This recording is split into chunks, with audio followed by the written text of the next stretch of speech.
एक छोटे से गांव में रमेश और सुषमा नामक पति पत्नी रहते थे।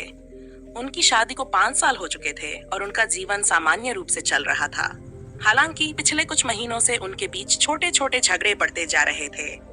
रमेश का काम के सिलसिले में अक्सर देर से घर आना और सुषमा का घर के कामकाज में व्यस्त रहना दोनों के बीच संवाद की कमी का कारण बन रहा था।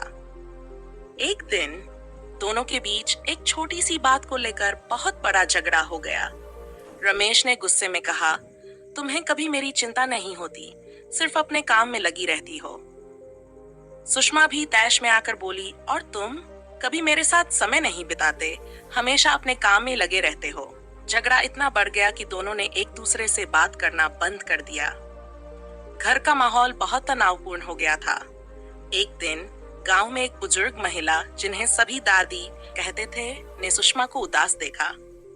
दादी ने सुषमा से पूछा, बेटी क्या हुआ, क्यों इतनी उदास हो? सुषमा ने अपने दिल की बात दादी को बता दी।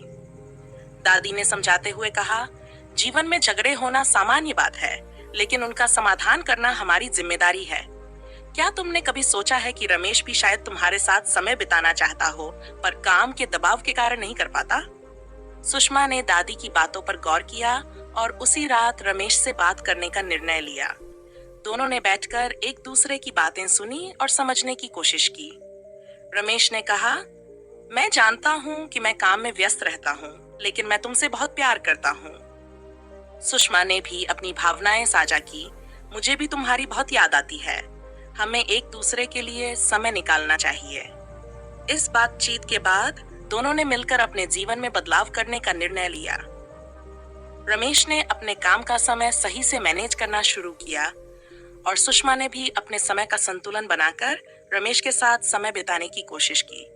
धीरे धीरे उनके बीच की दूरियां कम होने लगीं और दोनों फिर से एक दूसरे के साथ खुश रहने लगे। इस घटना ने उन्हें यह सिखाया कि संवाद और समझौता किसी भी रिश्ते की सबसे मजबूत नींव होती है।